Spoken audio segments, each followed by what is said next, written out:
Mary had a little man. The fall.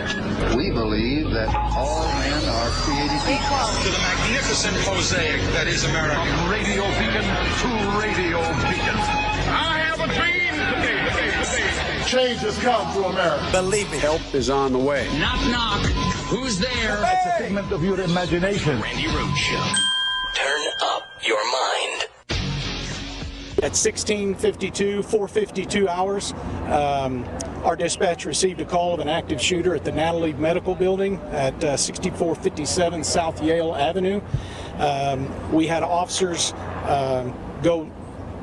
arrive at the location at 4:56, so a 3-minute response time, and made contact with victims and the suspect at 5:01.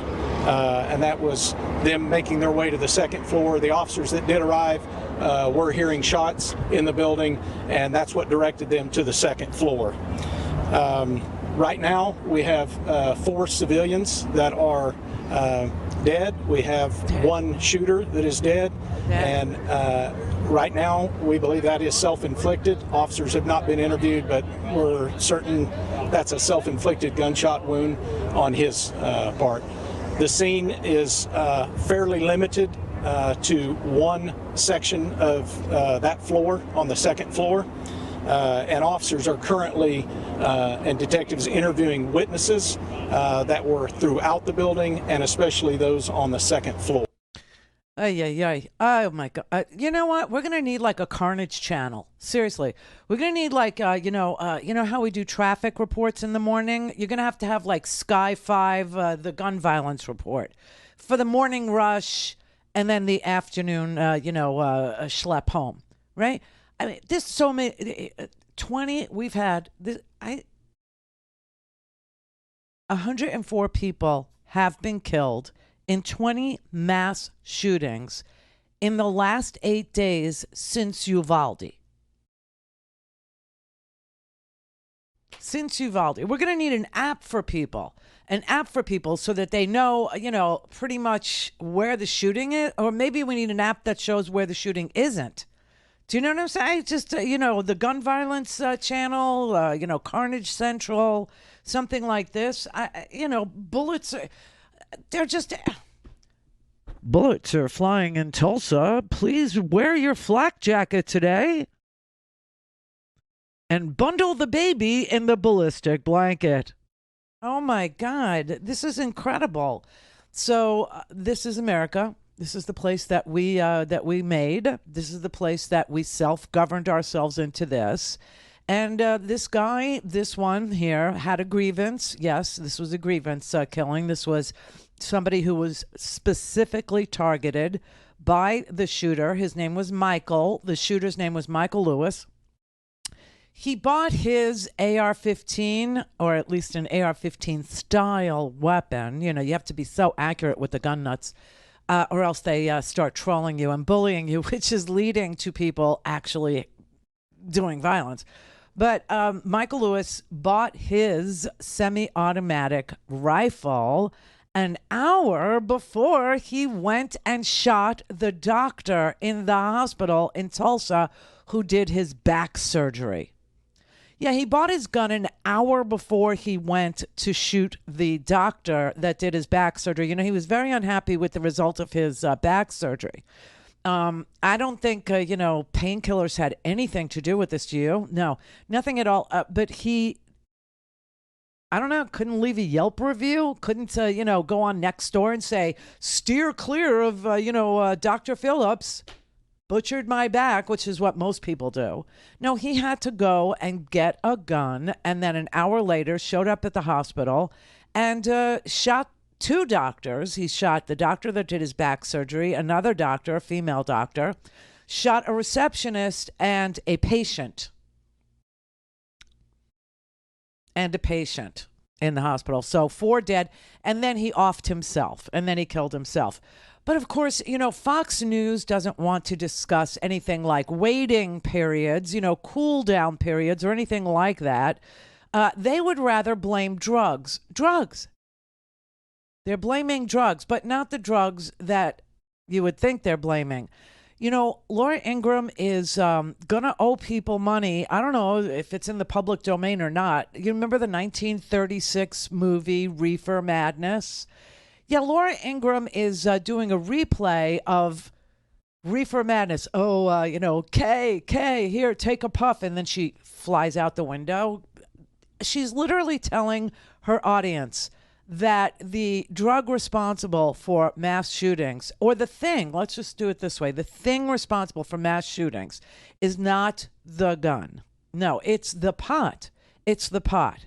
She's actually trying to sell this ridiculous idea to her audience because the right wing will do anything at all to blame everything and anything except the implement of death, except for the gun. She's not even willing to say, oh, he bought the gun an hour before he went on a killing rip. Maybe we should have, waiting periods. You remember when we had things like 24-hour waiting periods? Yeah, but that was for abortion. Uh-huh. How about a 24-hour waiting period? They don't even wait 24 hours between the purchase and the mass murder now. You know what I'm saying? It goes woo so fast. Now, I don't know if she knows anything about the pot. I don't know, but it seems to me that if you smoked a joint, you either might forget to kill somebody or the couch lock will keep you in place. Do you know what I'm saying? So she wants to blame a drug that is largely not addictive and associated with lethargy and overeating, with violent gun violence. I'm not making this up. This is really sick and twisted. And for those of you who don't watch that channel, you really need to understand just how they flail around trying to distract their elderly audience from understanding what's causing gun death. It would be guns for those of you who watch that channel. But she's really interested in this. Considering the horrific carnage here from other tragedies we already know about where high-potency cannabis may have played a role, it's important that Americans have more answers. We deserve to know the truth about this multi-billion-dollar and growing industry, how it's affecting our young people, our working-age population, and even our military readiness. You do know you're drug tested in the military. Okay, so could we just get rid of that particular screed? Yeah, but she if you didn't know what she was talking about there, you might think she was talking about guns, but she's not. She's talking about high potency pot. She's talking about the pot that I grow. She's talking about the pot that you grow. She's talking about the pot that we get at dispensaries. She's talking about the pot of today versus, the pot of yesteryear, right? Remember the seedy pot. She's saying that the high concentration of THC in the pot that we are familiar with today is responsible for gun violence. That's what she's saying. She even brought a doctor on to discuss it. It was initially reported that he was a user. In fact, he got angry that his grandmother and his mother didn't want him to use marijuana. But again, we don't know more. It was just mysteriously taken out of an article in the New York Times. But why aren't people in general not talking more about the pot, psychosis, violent behavior connection? The pot. Well, that's a very good question, Laura. What we find in the studies, it's very clear that the use of the high-potency marijuana is strongly associated with the development of psychosis. And this is clear, but why aren't we talking about it? Well, I'm going to blame myself. I'm going to blame my generation of baby boomers who have some nostalgic view of marijuana that it was some weak drug. And it used to be. A simple puff of weak Woodstock weed wasn't that dangerous. But today's products are very high in THC. In fact, I didn't even think that marijuana could be associated with psychosis up until a few years ago. We were not taught that in medical school. But we see now with the high potency that it's very clear. My colleagues in Colorado, where they're sounding the alarm, because that was one of the first states to legalize. This guy runs a drug testing business. That's what he does. All things Randi at RandiRhodes.com. Go for launch. Speaking truth to power, the Randi Rhodes Show. Well, the studies on this are from various different journals studying even men in China. Men in China. And then thousands in the United States. Thousands. And it's so shocking. I know Alex Berenson wrote the book that kind of blew it out of the water. But this is something that the medical community is well aware of. Yet you get the sense that the billions of dollars on the line are more important than our kids and what's happening, especially to young men in the United States who are frequent users of this high-potency THC that's now in marijuana products sold legally in dispensaries across the United States. I mean, this at the very least needs a serious national conversation. Definitely. We are witnessing the beginning of a new addiction for profit industry. Tobacco, alcohol, even the opiates are fading away, and now the money's shifting over to the new industry. And this shapes the conversation. Even in the medical field, there are many of my colleagues who are not aware that this current marijuana is much more dangerous. Well, then they're idiots. Everybody knows about the current marijuana. It's interesting.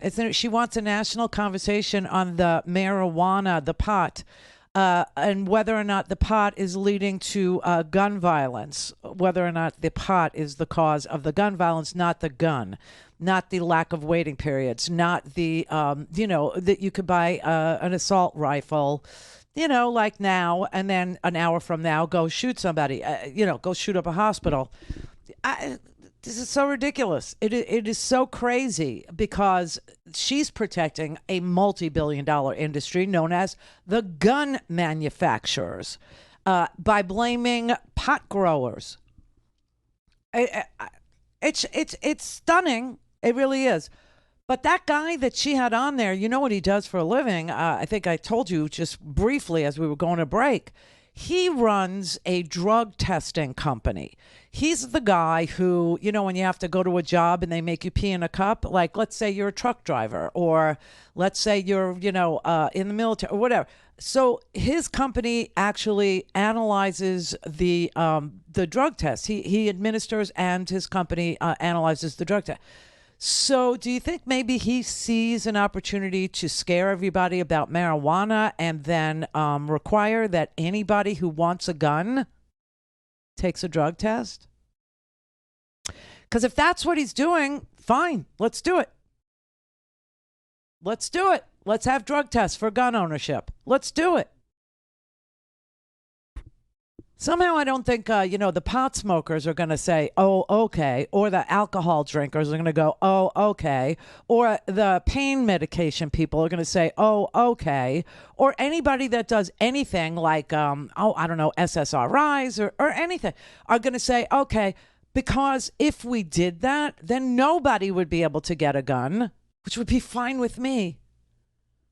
But it would not be fine with the Fox News viewers. But they're just so stupid that they don't understand that she's advocating for drug testing. And I don't even think she understands that's what she's advocating for. They're just looking to distract everybody from the big gun issue. And in doing so, she's drawing attention to drug testing for gun ownership, which might not be a bad thing. I mean, this is so unbelievable. She's literally sitting on her show with this guy who can't even go this far with her, but she suggested that the pot, causes violence. Yes, the pot. Then you hear stories of parents doing the pot with their kids. The pot. And I guess that's the cool thing to do in some communities. It's like they have no clue. But I'm doing this topic tonight, and I'm going to probably get a lot of hate mail because of it, because it's so serious. And yet people like Beto, and I'm not trying to drag you into political conversation, Dr. Kamer, but they're fine with going to do a run on the guns, and I guess you can argue that if that's what you want to do, try to get rid of the Second Amendment. But yet completely oblivious to what legalization of marijuana has done and is doing to an entire generation of Americans with violent consequences. violent. It's very scary what's going to happen. We have just seen the beginning. Because even here in New York, where it's legalized, the pot shops haven't opened yet. And the damage happens when the pot shops open, when more marijuana is used. We've seen traffic fatalities that have gone up dramatically. It's clear that fatalities have gone up 20%. If marijuana is legalized nationwide, we predict that there'll be at least 7,000 excess traffic fatalities a year. I mean, that's as far as he would go. He would go as far as saying traffic fatalities. She's trying to say violence with regard to gun violence, with regard to murder, with regard to mass murder. This is where she wanted to go. He would go to the traffic, right, is as much as he would do. But, you know, I mean, if we're going to be a country of guns, why not drug test somebody before they can get one? I don't think she even understood that that's what she's doing, advocating for drug test. Now, this is what made me think of it. This guy runs a drug testing business, okay? That's what he does for money. I don't think she got it. I don't think she's with it. I don't think she understood the purpose that her guest had by going on the TV saying pot is responsible for traffic accidents is what it is. I won't go any further than that. But the amount of THC in today's pot makes Woodstock pot look stupid. Okay, let's drug test everybody before they can get a gun. What do you say? Anybody? Anybody? You good with that? Cheryl in Louisiana. Hey, Randy, how are you? Good.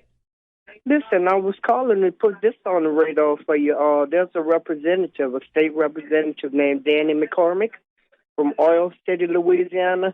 He's got proposed a bill called constitutional carry. You know, same kind of laws that Texas is dealing with now. No permit, concealed weapons. You know, no. I mean, it's no ridiculous. Open carry. It's open carry. People will just be, you know, toting around their AKs like on the street openly. Yeah, and I mean, what is Grandma John Kennedy and Dr. Bill Cassidy saying about that? I'm living in a FEMA trailer site right now. Lost everything in the hurricane last year. You think they're worrying about price gouging and you know, worrying about the little people, but these are the things they're allowing to happen. It's ridiculous. Well, just remember, you do have a Democratic governor, and he will veto any kind of bill like that. Well, he did that last year. The same bill went before him last year. He vetoed it, so they're going to try again because it's so hot now, you know? Yeah, it's ridiculous. Yeah, I know, but he'll veto it again. This is why it's so important who your governor is, especially when your legislature is made up of a bunch of paid-off gun nuts who want to see a community where people are just walking around with semi-automatic, military-style weapons. Because that's a lovely place for a kid to grow up. Call in, connect. Speak to Randy. Call 561-270-3844. 561-270-3844. All right, so good morning. Welcome to today's team building event. Today, we're going to be learning what to do in the event of an active shooter. We're going to bring in a special guest. She's actually an expert on this, and she's going to be leading our team building event. Oh, this is Kaylee. If there was an active shooter, you would all be dead. When you talk out loud, the shooter can tell where you are and where you're hiding. Sometimes we play the game who can stay quietest the longest, so we all remember. You can try and protect your friends by pushing the tables and chairs against the doors. You also have to put a piece of paper over the door window so they can't see in. And you can't cry.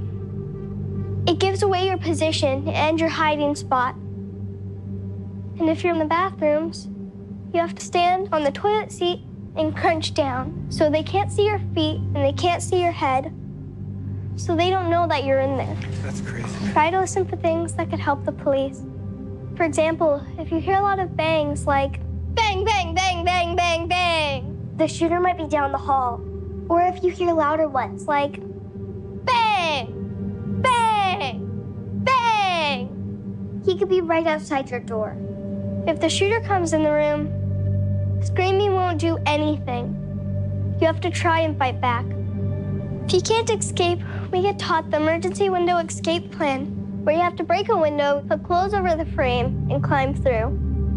Our teacher used to sing a song to make it easy to remember.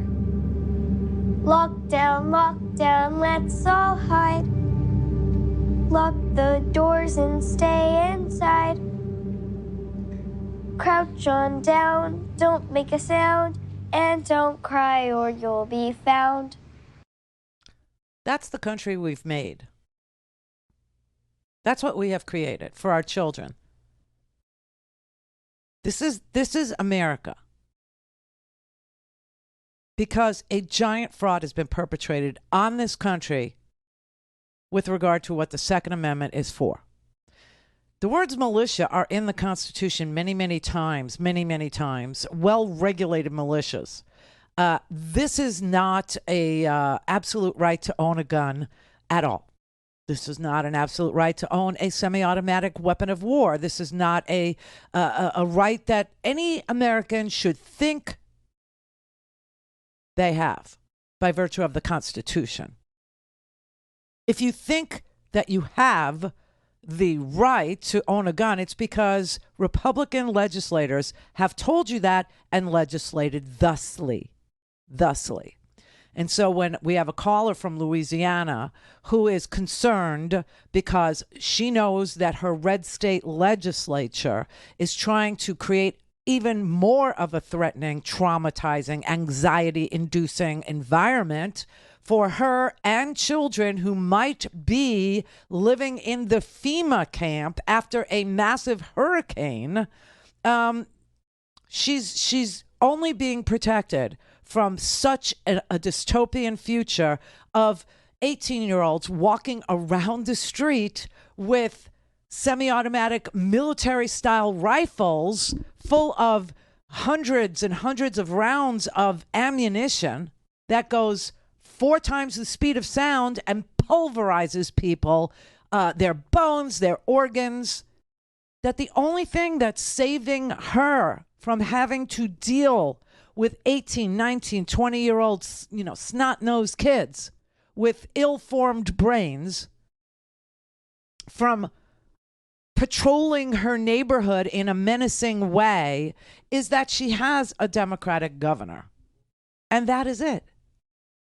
That's all she has between her and a country that allows teenagers to, or unhappy, grievance-filled back surgery failures, because it happens, I mean, I live with somebody who had a laminectomy gone bad. Okay? It's very painful. But you don't go shoot the doctor. But in this country, that's what you do. In this country, you could go to a gun store. You could be medicated. You could be on, God knows, oxycodone. You could be on roxycodone. You could be on a fentanyl patch. And even on the marijuana, if we're going to be, foxy about this, and still buy a gun to use an hour later to kill your doctor that you have a grievance with, and anybody that stands in your way. What kind of a country is this? What kind of a free society looks like this, smells like this, sounds like this, contemplates having a carnage channel, contemplates having to give, Sky 5 morning rush hour gun updates? Where like a weatherman, he's telling you, wrap the baby in the ballistic blanket. It looks like a lot of gunfire today. I mean, what kind of country are we doing here? What is the deal? What is it going to take for us to say assault weapons bans work? They lower the amount of assault weapons attacks. Is it going to stop all gun violence? No, hell no, it's not. But there are things that we can do, like background checks. There are waiting periods. There are things that we can do. You want to do a drug test? I'll do a drug test. I'm all for a drug test. You want to own a gun? Get drug tested. Doesn't mean that after you're sold the gun, you won't use drugs. Just know that you can sneak. But maybe we ought to have some sort of safety training, some sort of a, you want these kids in the military when they're 18. Yes, because in the military, not only is there dry fire for weeks and weeks before they ever hand you a live weapon with live ammo, but you don't get to take that weapon home. That's not how the military rolls. You don't get to take it to the BX. You don't get to carry it around in your car. It stays in a freaking armory. And you have to qualify every year to keep that weapon. So how about those rules? How about that? Anybody willing to entertain any of that? Oh, no. Oh, hell no. Why? Because you can't read. There's only 3 sentences in the Second Amendment. It's really brief. A well-regulated militia being necessary for the preservation of a free state, the right of the people to keep and bear arms shall not be infringed. It's provisional, and guess what? There is a well-regulated militia dedicated to the preservation of a free state. So you don't have any right at all. The privilege that you have ought to come with licensing requirements and drug testing requirements like every damn truck driver out on the road has to take. Are you kidding me, man? What kind of a world are you making for these kids?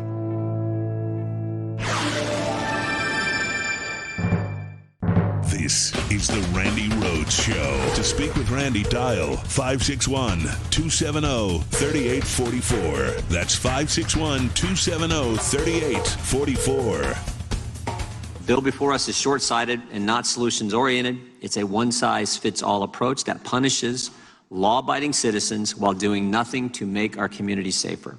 We all want to keep children safe in school, but this bill wouldn't do that. This bill is just another Democrat attack on the Second Amendment. And it's likely just the start. President Biden has said he wants to ban all 9mm handguns. Where does it end? The American people expect and deserve more from us than political charades that rehash old ideas and don't actually solve the underlying problems. Well, I got news for you, Jim. The assault weapons ban did work, and once it expired, assault weapons murders tripled. So they're liars, as you know. They will lie to you about everything and anything. They will blame everything and anything except the gun, which is the one common denominator in all the gun shootings, all the mass murders, all the little murders, all the big murders, all the domestic murders, all the suicides. There's one common denominator. That would be the gun. All this bill that the House Democrats are trying to put together there's no assault weapons ban in it. You understand that? There's no assault weapons ban in a gun prevention bill that's being propounded by Democrats because they know there's no votes. They're just looking at background checks and red flag laws, some money for mental health, and that's it. That's it. And he's saying that doesn't have a chance or a prayer of passing, and that doesn't have a prayer of stopping gun violence. Just, oh, please. If it were my bill, if it were my world, if this was my country, if I actually was serving after every American who says they're for background checks, who says they're for assault weapons bans, who says that they're for, red flag laws, who says that they're for, tamping down the gun violence in this country, voted that way, and I were, governing in that environment, believe me, there would be all kinds of gun training. There would be drug testing. There would be safe storage laws. There would be flags of large purchases of everything from ammunition. I mean, think about this. These people, they go out and they buy 1,000 rounds and no flag goes up. No alarm goes off. No bell rings at the local police station that you got somebody in your precinct that just purchased 1,000 rounds for a semi-automatic military-style weapon, and he's 18. That doesn't ring an alarm bell in this country. I would have yearly marksmanship training. Mandatory. And yes, an assault weapons ban. That would be me. They're just trying to get some background checks going here and some red flag laws. And, you know, the red flag laws, they're only for people who have been recommended for mental health intervention because they are a danger to themselves or others.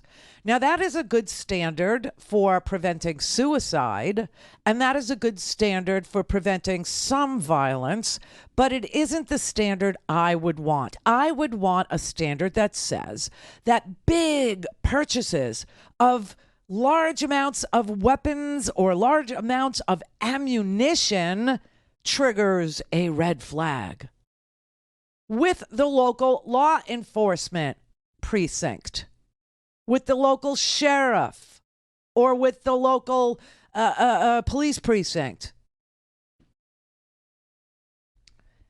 But instead, the Republicans want to take away real rights, like the right to vote, like the right to protest, First Amendment rights, like the right to privacy without due process, like the right to read whatever book you want, like the right to read and know and learn history.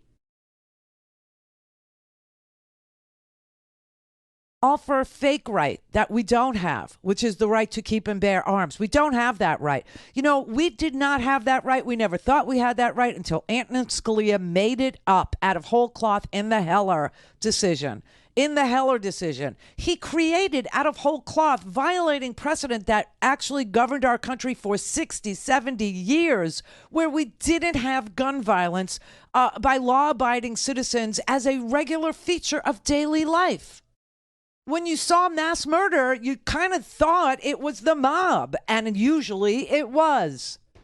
It was a St. Valentine's Day massacre. It was Bonnie and Clyde rampaging through the countryside. You know, it wasn't, some 18-year-old kid going into a school, or some, disgruntled man going into a church, or another disgruntled man going into a synagogue, or a racist going into a supermarket in Buffalo targeting black people. That wasn't something that was a regular feature of American life, and that is because the Miller decision from the Supreme Court was the decision we lived under forever. Until Antonin Scalia corrupted the Supreme Court and invented out of whole cloth his interpretation of the Second Amendment that said there is an individual right. But before him, no one thought there was. No one. This is ridiculous. And crime guns, by the way, whenever it was discovered that a certain gun was being used in crime, that's when legislation would happen around that particular gun. So if it was handguns that were, crime guns, then they would raise the age to own a handgun to 21. If they understood that it was the Tommy gun that was the crime gun, then they would outlaw Tommy guns or sawed-off shotguns. That's what Miller was about. But now we know mass murders are committed with these particular military-style weapons. And they don't want to ban them. FDR banned the Tommy gun. But then what did he have? He had like 3,000 Democrats in the House and 9,000 Democrats in the Senate. Some crazy, People are going to, we have 9,000 legislators? No, we don't. We have 435. That was embellishment. Rich in Michigan. Hi there, Randy. Hi. I've been growing pot for 45 years. And the only thing I think I've ever gotten violent or fighting with was trying to get off the bloody couch so I could get to the refrigerator and get something to eat. Oh, well, you have to grow different pot. I've been growing the old school growers, and they were always impressed with me when I was young, in my 20s. And they were like, where did you learn how to grow like that? I said, I read your books. And they were just so impressed. And it got me off of opioids. I was on massive amount because I had a screwed up back surgery. Mm-hmm. And I have been on and off many medications for years. And the cannabis has been the one that's basically helped me the best. Well, that's wonderful. And kept me from being angry about it. Yeah. Well, you know, listen, like I said, I don't care which drug. She's targeting the pot. Fine with me. Good for me. Everybody ought to have a drug test before they can have a gun, and screen everybody for everything. I don't think people should be stoned and do anything. Right. Exactly. But sit and watch TV and eat pizza. You know, whatever. It's just, you know, the idea that she was trying to freak parents out about the pot because she doesn't want to freak parents out about the gun drills, the lockdown drills, the live shooter drills that their little 6-year-old kids are having to go through, which are creating anxious children, traumatized children. This is the environment in which we ask children now to learn. This is the environment in which we ask children now to operate, to exist, to go play, to hang out, to walk to the store, to ride their bicycles. This is the environment we're creating for children because you have some sick, twisted little minority in this country that can't have enough guns. They can't own enough.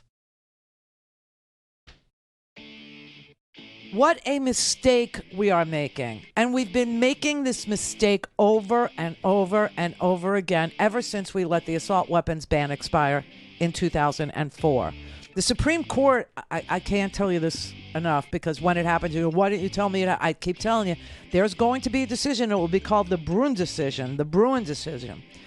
It's a New York decision. It's the Supreme Court of the United States of America, the Supreme Court, is going to rule on an old New York law, a 1913 New York law with regard to guns and whether or not you can carry a concealed weapon in New York without a permit, a concealed weapon without a reason to own a personal weapon.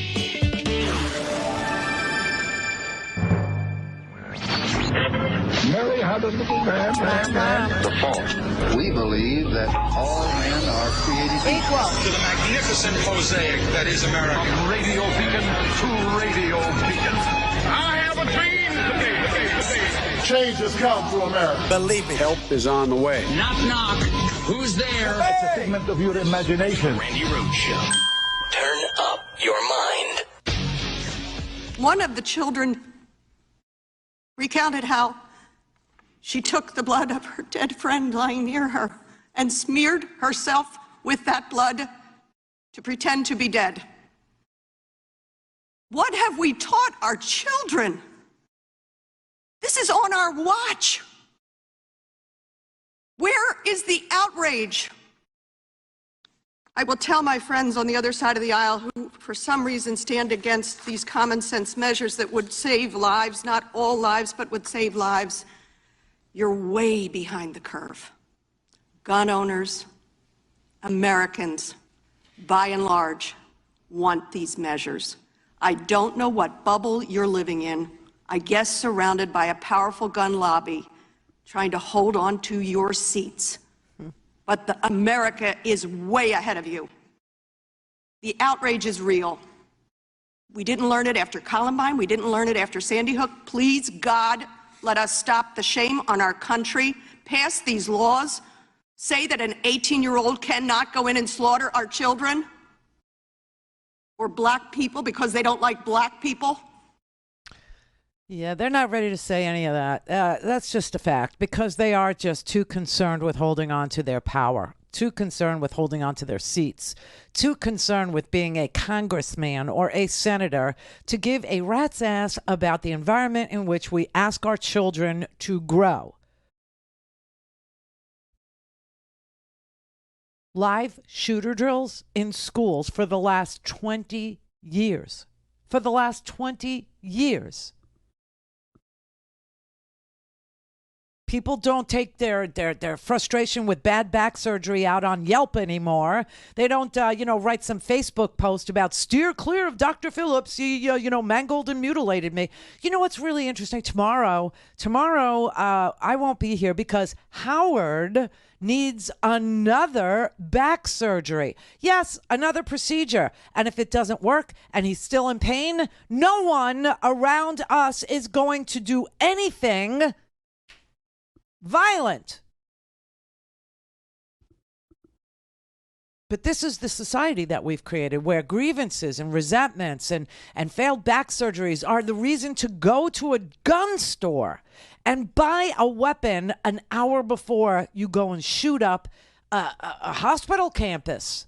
And you kill 2 doctors, a patient, and a receptionist because they got in your way.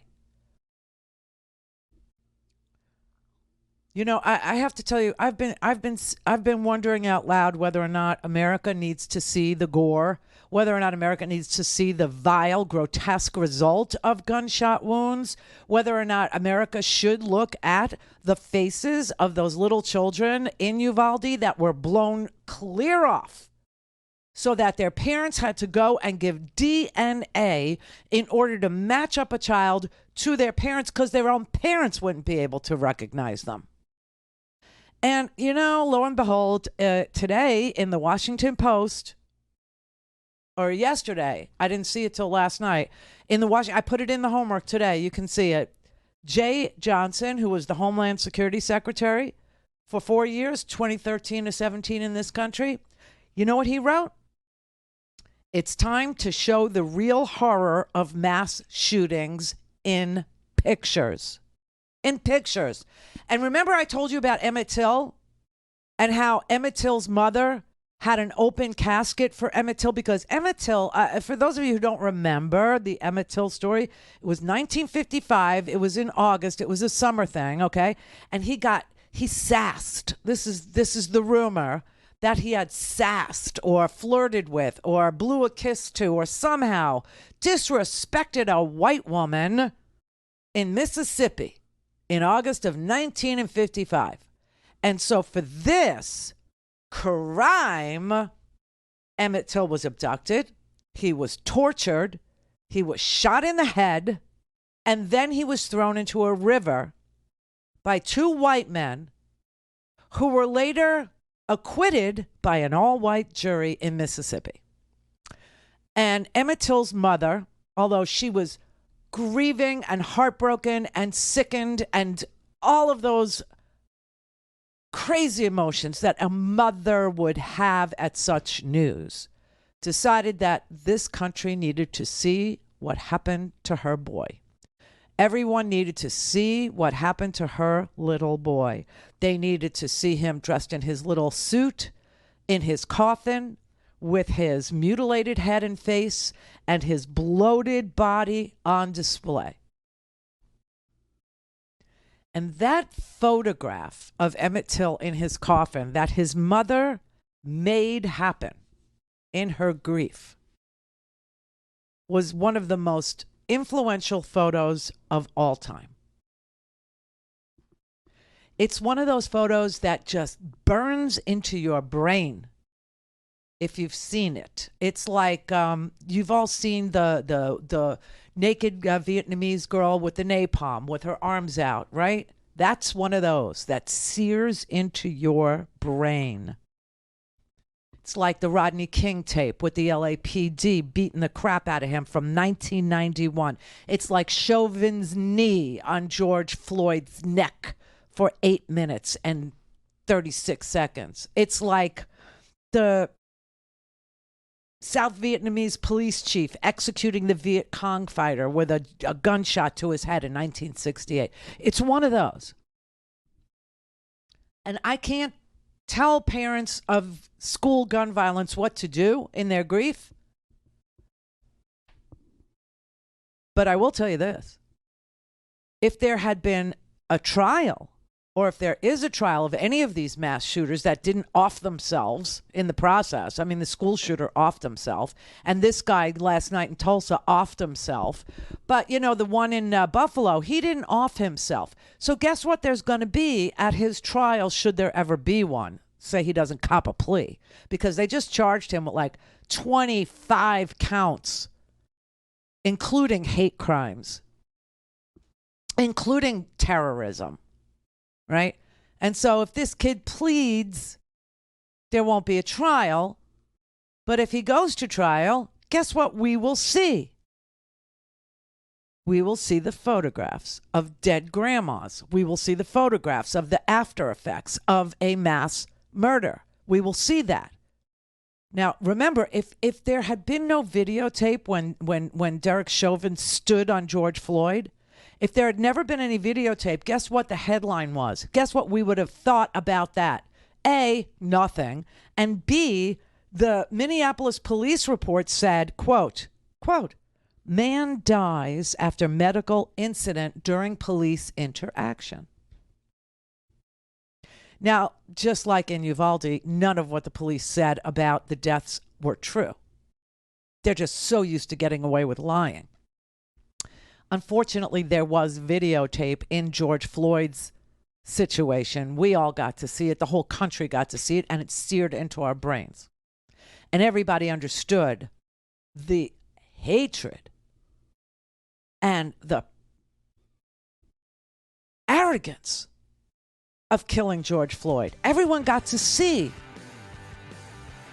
the lack of care for what would happen to this police officer, this Derek Chauvin, because he just believed that he was imbued with the police power to do such a thing, and that the police report would merely say man dies after medical incident during police interaction.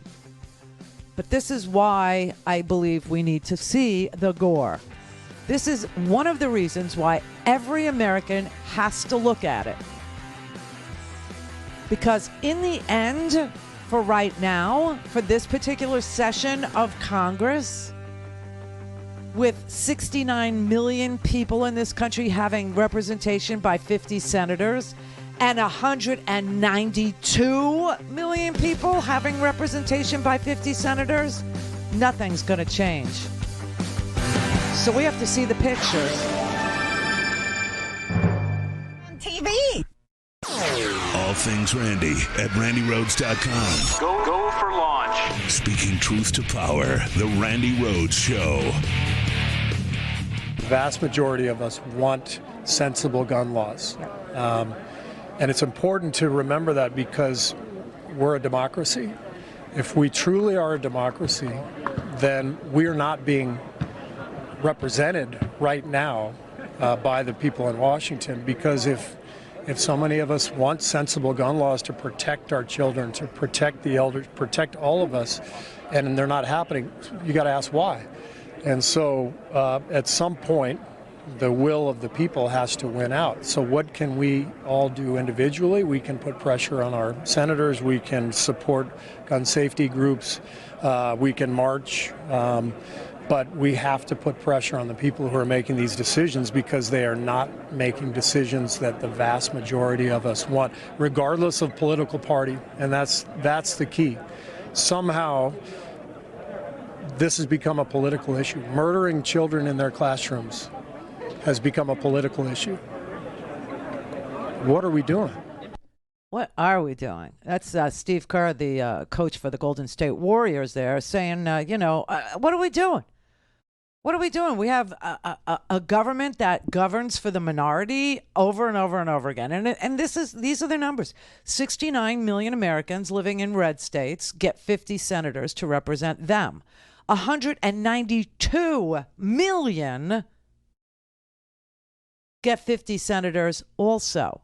That's how the minority rules. That's how we're being defeated by our own system of government. That's why Americans are so frustrated.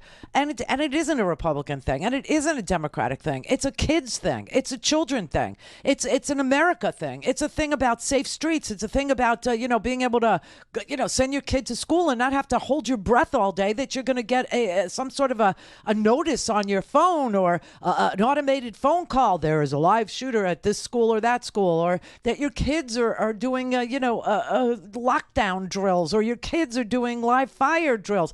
I mean, really, what are we teaching our kids? That the world is unsafe for them? That the world is not protected by adults? I mean, we are teaching them to have anxiety and depression from the earliest days of kindergarten. And then we want to know, why do we have such a messed up society? Why 20 years after we started this as a response to, Columbine, as a response to Aurora, as a response to movie theaters, and a response to churches, and a response to freaking grocery stores and hospital shootings, the kids ought to, suffer. When I say we need to see the photographs, I just want you to know that would just be a photograph that you had to be subjected to. It would just be a photograph of absolute gore. But our little kids are seeing it in person. Our little kids are experiencing it in person. Our little kids are being taught little songs about little, things that they need to do if a shooter comes into their little school and points a big ass gun in their little face. But it's too much. You need to be spared the gore. The adult constituents that are for guns, they need to be spared from what those guns do to doctors, to nurses, to babies, they have to be spared from what it did to grandparents in a supermarket. They have to be spared the gore. Why do innocent children have to carry for the rest of their lives vivid memories of the execution of their friends and teachers, but you don't? And when we were covering the George Floyd murder trial, I know a lot of people were saying, I can't watch it anymore. I can't look at it. I can't. Oh, yeah, you can. You can and you will. It's the only way that it sinks in. It's the only way that people start to understand what's really going on and what we're exposing innocent people to. All the time. All the time.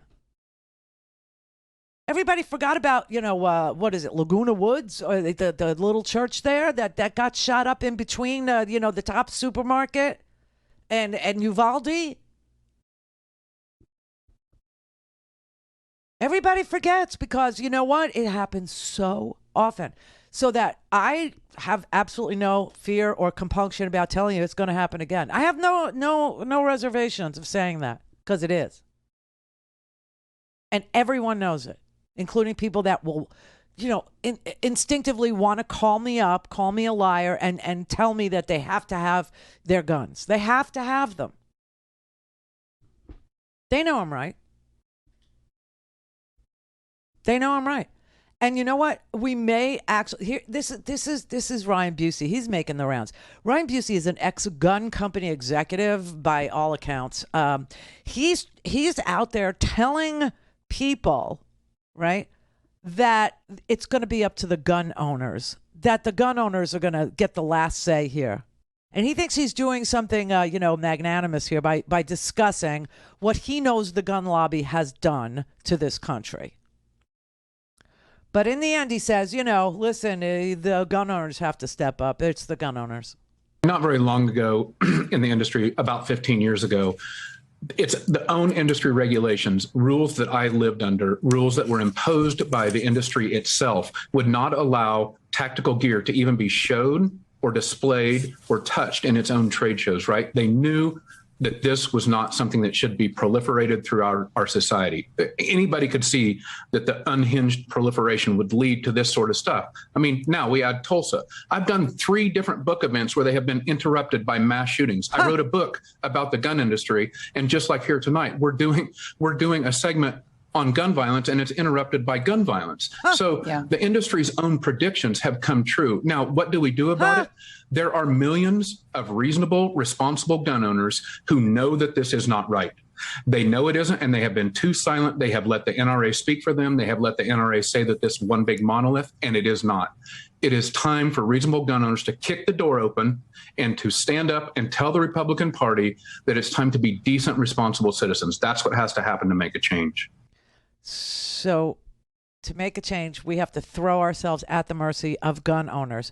And you know, it's interesting. He's an ex-gun executive, gun company executive, and he's actually attacking the body armor industry. I mean, that's almost as hysterical to me as Lala sitting over there saying it's the pot, right? Hey, let's go after the body armor industry. And, you know, we can't legislate our way out of this. We can't possibly legislate background checks or red flag laws. When people buy 1,000 rounds of ammunition, no, it shouldn't trigger anything that, you know, the police know about. We shouldn't have, an assault weapons ban. We shouldn't have, you know, marksmanship training requirement. We shouldn't have drug tests before you can own an Uzi. We shouldn't have safe storage rules, you know, for parents who have teenagers or small children in the house. No. It's up to the gun owners. And go after the body armor people. You know, this is a very interesting game they're playing, this industry, with our lives. Clear. Call in, connect. To speak to Randi, call 561-270-3844. 561-270-3844. The leading cause of death for American kids. Let that sink in. The leading cause of death. And for those who have said, oh, we're rushing this, more than 311,000 students have experienced gun violence since Columbine. So tell the parents who lost children, tell the family members who saw loved ones slaughtered that we're rushing. The real question is, why has it taken us so long? And there's one reason. We don't have Republican colleagues in the fight with us. We passed 2 bills to strengthen criminal background checks. Our ranking member just described those as radical attempts to take away the Second Amendment to explain Republican inaction in the Senate. That's a bill supported by 90% of the American people. Common sense, as well as closing the Charleston loophole. Enough with these bogus arguments about the Second Amendment. This is about fulfilling our responsibility to keep our constituents safe from gun violence. We have a gun violence epidemic in this country. Over 200 mass shootings, 27 school shootings just this year. And every one of those victims is a child, a sister, a brother, a parent, a loved one of people that we have a responsibility to represent in this country and in this Congress. This set of proposals will significantly reduce gun violence in this country. There's not a single bill we can pass that will eliminate all gun violence. We'd all be for that.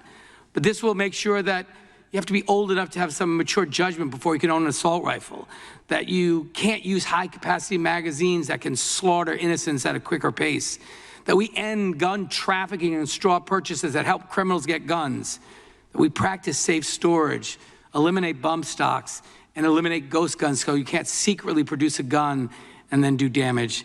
And the ranking member said, well, these bills punish law-abiding citizens. What one of those bills punishes anyone? And even if you think it's some small burden, it pales in comparison to the burden and the punishment that victims of gun violence have had to experience. So that's David Cicilline from Rhode Island. That would be a rural state, right? And he has absolutely no problem saying that 311,000 kids have been the victims of gun violence. I mean, it's like 500,000 kids almost. And that we've had 27 school shootings just this year alone. And that all they want to do, and I told you, this is a really lightweight bill, if you ask me, because I told you what I would want to see in my bill, right? This bill raises the age to own an assault rifle to 21 from 18.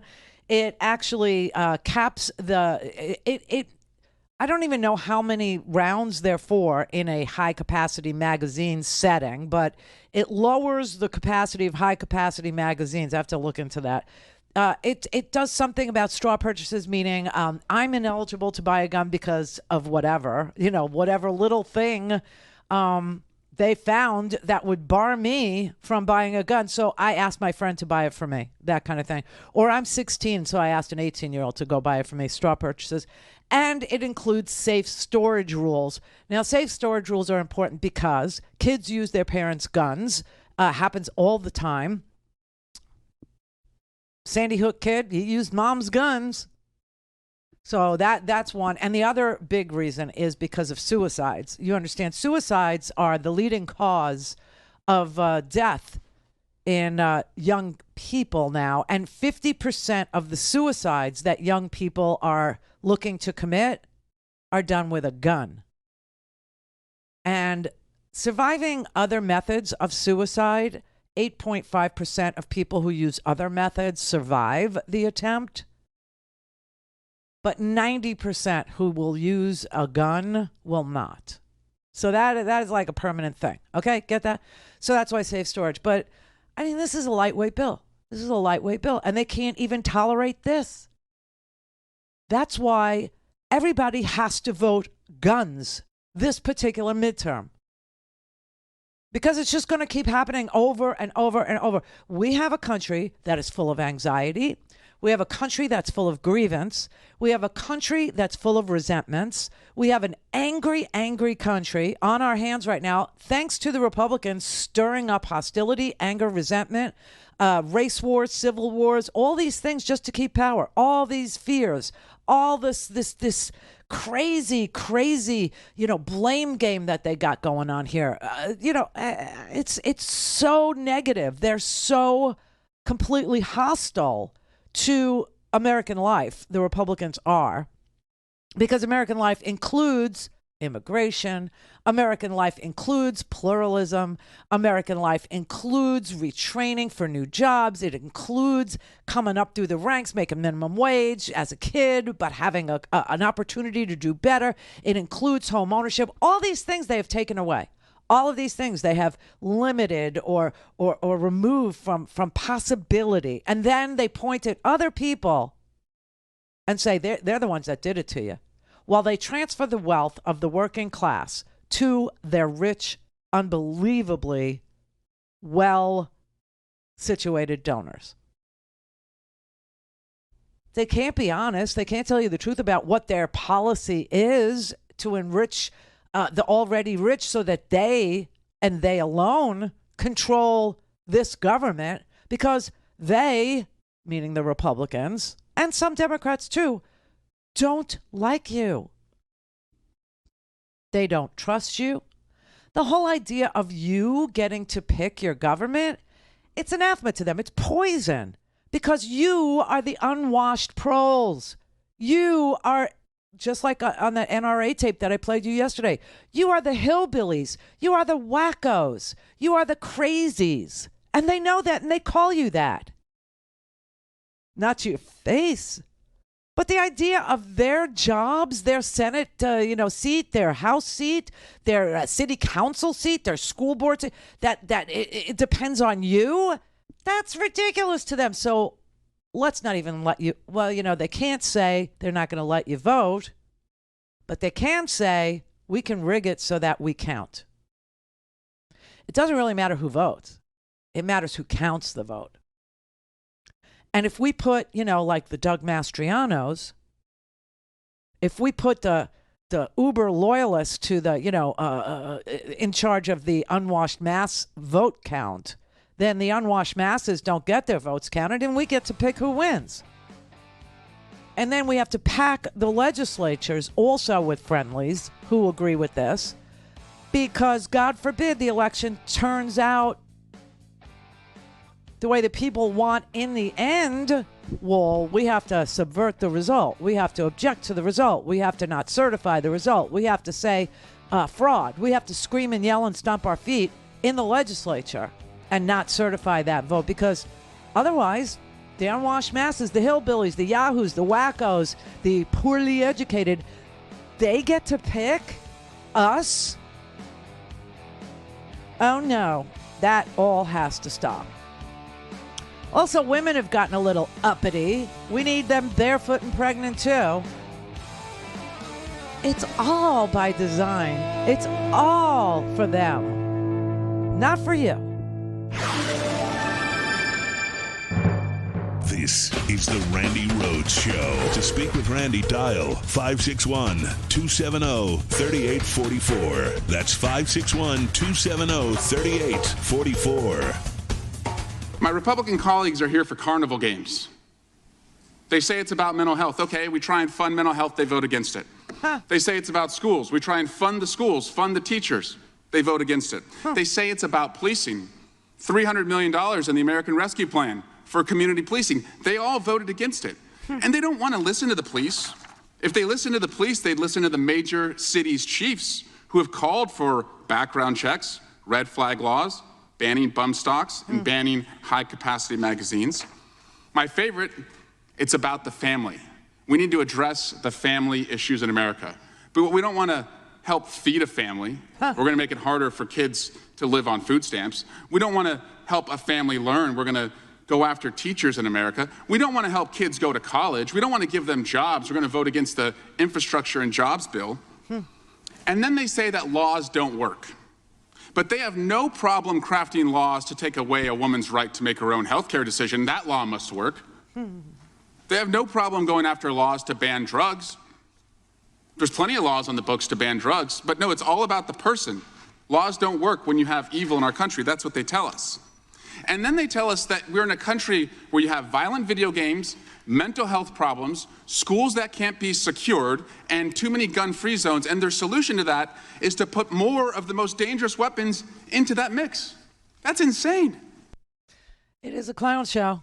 That was Eric Swalwell. It is a complete and utter clown show. The lying is so transparent. The lying is so obvious. Modern policing is full of lying. Modern governing is full of lying. The modern Republican Party is nothing but a walking, talking lie. That's it. That's all they have are lies. He's right. All these issues we try to, fund. We try to improve on our mental health services. We try to improve on our schools.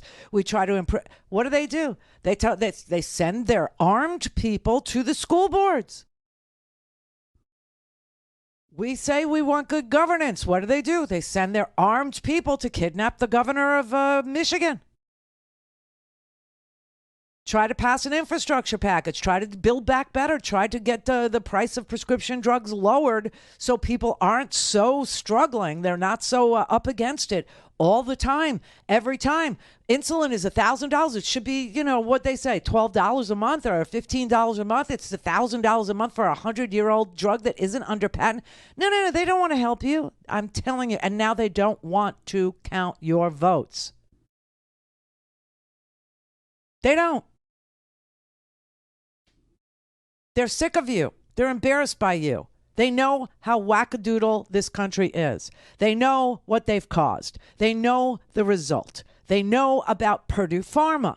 They know about illegal drugs. They know all about it. All about it.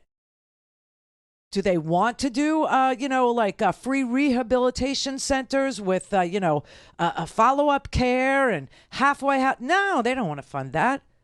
They don't, and they know exactly what happened.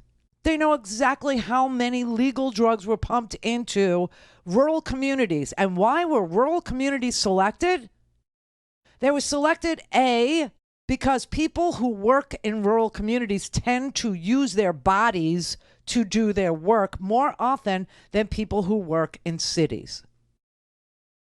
And so they would be in more pain. And then once they were addicted, who cares? They have, no representation anyway. The representation that they have is beholden to Purdue Pharma. The representation that they have will pass illegal drug sales from occurring after you've become addicted and you can't get another prescription. Do you know why the other mass shootings happened in hospitals and doctors' offices? Do you know why? Well, let's see. One was because a man couldn't get his doctor to write another prescription for opioids. Well, that happened twice before recently. But those don't even make the news. They are lying to you. They're lying to you because they don't care. Their plan for this country has nothing to do with you. Their plan for this country has nothing to do with me. Their plan for this country has nothing to do with anybody who isn't a donor. Anybody who isn't, able to cough up $250,000 or $260,000 in a clip to repay Ted Cruz after he wins because he borrowed the money so that he could get it back legally. That's their plan. It's sick and it's twisted and it has nothing to do with democracy, and that's why you don't recognize it. That's why it doesn't feel right. That's why you know it isn't right. Robin Mesa. Hi, Randy. Hey, you talked about this last week a little bit. I want to go in about the PLCA, which is something that Congress passed in 2005, which is ironically right after the 2004 weapons ban went away. I thought that was kind of interesting that this got passed. That was W's whole plan, was to let it expire, let the assault weapons ban expire, and then give gun manufacturers liability from lawsuits. Right, and the big thing that's missing in here is money. And notice that how everyone is being blamed except for the ones who are creating the problem, which are the gun manufacturers and dealers. They have there's 400 million guns in this country, and yet they've made a profit off of each one, and yet they have no liability for the results of their products that's put into our society. Or the marketing of their product. I mean, when you look at Daniel Defense, which is where the Uvalde shooter got his guns, and the manufacturer of the guns he used, they had an ad with a little baby, like a 2-year-old, sitting on the floor in his little onesie, holding an assault rifle, and it had some biblical expression, right? Something about train the child up right. And the message was, teach your kid to shoot before you teach your kid to walk or poop in a toilet. And they pulled their ad voluntarily, but there should be liability that allows for this kind of marketing to never happen because they would be sued for it. Exactly. It would be like marketing cigarettes to 2-year-olds. Right, and the PLCAA basically gives the gun and manufacturing dealers blanket immunity, and that has to change. Here's what they should do. They should have the background checks, but let the gun manufacturers be responsible for those. Meaning, if they don't do a thorough enough background check, and again, the background checks have to be extremely thorough, not just if you had a prior record off, because they only bounce off the FBI database, and that shows nothing. They need to do a comprehensive analysis of the mental, capabilities of this person. When you go into the Army and some special services, they don't just say, "Oh, do you have a background check?" No, they interview people. They do stuff, and this is a product whose whole purpose in life is to kill other living things. And to have zero liability on that is ridiculous. So if you made them liable, meaning they could get sued, guess how many guns they would sell? Maybe we wouldn't have 400 million because they'd be like saying, "Oh." But that's the whole point, and they know that, Rob. They know that. That's something that is knowable and known, etc. And that's why they're against it. They don't. Well, right, and that's why I've written my congressman. I've said this has got to stop. You can't have nowhere is there. Name another product that's 100% lethal to living beings in our society and has no liability. Everyone gets sued. So to say, "Oh, you can't, blame the gun because the whole purpose of this product is to kill things." Well, but that's what they would argue. That would be the defense. We make a product that is designed to kill things. Why are you suing us? Well, yeah, but that's the point, though. It's kind of like because I had someone say, "Well, anyone could kill with a car, or this or that." Yeah, but they're still held liable. No, a car has other purposes like transportation, etc. Right? No, but they would actually say just what you said, and that would be their defense. We make a product that is designed to do one thing, and that is kill things. How are you suing us? You know exactly what this product is. Well, again, they're not checking out the mental stability. No. We don't just issue everything to everyone. Right. I know what but you're saying. That's a completely different argument. What I'm saying is the product liability should extend to the marketing and the erroneous marketing and the agreed. Yeah.